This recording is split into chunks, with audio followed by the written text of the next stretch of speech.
University of Conscious Science. This is about your magnetic field. You know, you would die without your magnetic field. It's been proven by a showman. It's all you need to keep yourself healthy. The magnetic field is a gold-colored substance, oil. That's what the Christos is, the anointing. And you exhibit it out your skin, especially when you're under pressure. It's also in your sweat and tears, saliva. Through it, it's a digital antenna that connects you to the dragon. The dragon is a portal to the ancestors and everything in the universe. Earth, the stars, the moon, the universe, all got a magnetic field, so we all connect. The double-headed means that it's infinite. And I'm using my finger now to connect to this dragon through meditation. I use the reptilian brain, that's the cerebral side of my brain. It's active now. I'm sending energy from my magnetic field onto my leg of my magnetic field, which opens a portal for the ancestors to come to.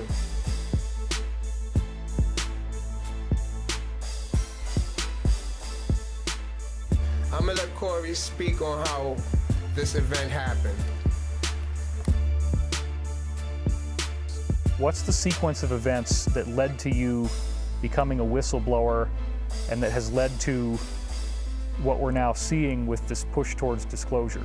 I was contacted by an higher density ET group that has now been known as the Blue Avians. And avian means bird? Bird. So what would these folks look like? They're 8 feet tall. They look very bird-like. They're blue to indigo in color with feathers. When you say very bird-like, though, are you saying they actually are birds with wings and... No wings. They have a very human-looking torso, arms, hands. So they're hominid. Feet. It's like a bird head on a human body? Yes, but they don't have a long beak like a lot of people are trying to depict on the internet. It's kind of it's a real soft, flexible beak, and as they speak, when they speak, they do a sign language or motion with one hand, and then they move their mouth around and they communicate telepathically. So who are these Blue Avians? Where do they come from? Do they have an agenda? The Blue Avians told me that them and the other beings that they are working with come from 6th through 9th density.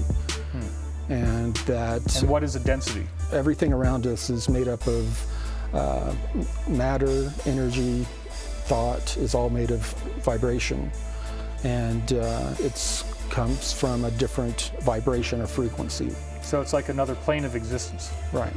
Is it somewhere else in the galaxy or the universe, or is it around us? It's not in a far, far away planet close to the center of the galaxy or anything like that. It's all around us. It's real close and far away at the same time. And what is their agenda? What are they here for? They've been here for quite some time. They've been observing, but they're here we're moving into a part of the galaxy that is a very high energetic part of the galaxy that's going to change the density of our solar system and our local star cluster. And is that something that they've told you, or is that something that in the space program you had tangible evidence of? We had tangible evidence of that in the space program. That's been studied for some time, but that's something they told me as well. Okay, and if we go into a different density, what are these Blue Avians telling you will happen to human life as we know it now? That we're going to go through a transformational experience that is going to change us on a consciousness level, mainly. What would that look like? Would we become more psychic, more telepathic? Yeah, I mean, there's a lot of theories. I haven't been told that, you know, we're going to be able to do this and that. I've heard a lot of different theories. I don't know if it's going to happen to everyone at once, or if There's some people that are more spiritually evolved that are going to start showing me signs earlier. I don't have all the answers. I'm not a guru. I really don't have all the answers. So are these blue avians looking out for our highest good, or do they have a hidden agenda? How do we know we can trust them? They're definitely of a positive polarity. From what I understand of sixth and higher density beings, they're not agenda-oriented as we try to project onto them. For our third, fourth density way of thinking, everything we do is agenda-oriented. It's about making money. It's about manipulating people to do or think the way we think. We can't project that onto a higher density being and say that they're going to be behaving or thinking the same way. They are here with these giant spheres to help diffuse these large tsunami energy waves that are entering our solar system. And they're diffusing this energy to where we don't get too much at one time, and to give us more time to prepare. If they didn't use these spheres, what did they say would happen? That a lot of people would go mad and there'd be a lot of chaos. And when you mention these spheres, what are we looking at? People are not seeing spheres in their telescopes. No. These are also other density, and a lot of people are thinking that these are giant spacecraft. And I am almost certain after my many travels in these spheres that these spheres on a giant macro level. These little orb beings are also these giant spheres.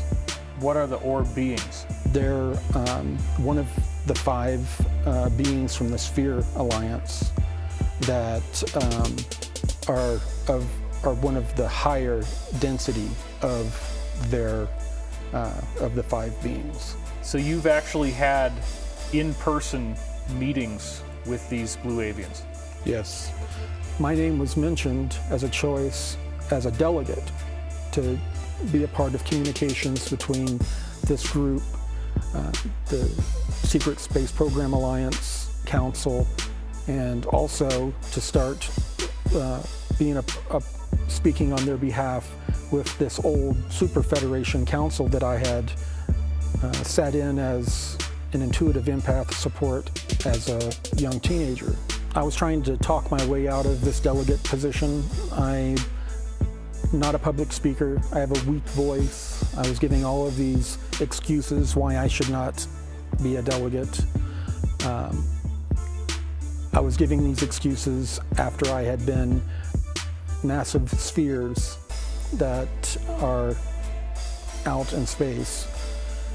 And I met this blue avian named Raw-Tier Air. And as I was trying to talk my way out of being a delegate, he walked up very close to me, put his hand on my forearm, and was communicating to me telepathically that I need to let go of all the negative and quit thinking about the negative. And his hand was very powder soft on my skin. It's the only time they physically touched me. And then he told me that what was important was the message. What is their message? Their message for humanity is that, and it's the tenet of many religions, is that we need to become more loving. We need to become forgiving of ourselves and forgiving of others, thus stopping the wheel of karma. We need to focus on becoming more service to others on a daily basis. And we need to focus on raising our vibration and our consciousness. Well, you see a lot of people who are aggressive commenters on articles saying that the elite want to steer us into a one-world religion. How would we be able to know that this isn't just another psyop to try to get us all marching in lockstep with some new controllers? Well, that's what they said, and what I put on my webpage is that you don't need to change your faith or your religion. You can use these beliefs are the tenets of all the major religions. I mean, this is not really anything new. It's, time is short, you know, it needs to be done. We need to start focusing on, you know, if you're a Christian, if you're a Muslim, if you're a Buddhist, you can remain, that can remain your faith. So they're not trying to pose as the new God. Absolutely not. And one of the things that they have forced into my head is that I need to make sure that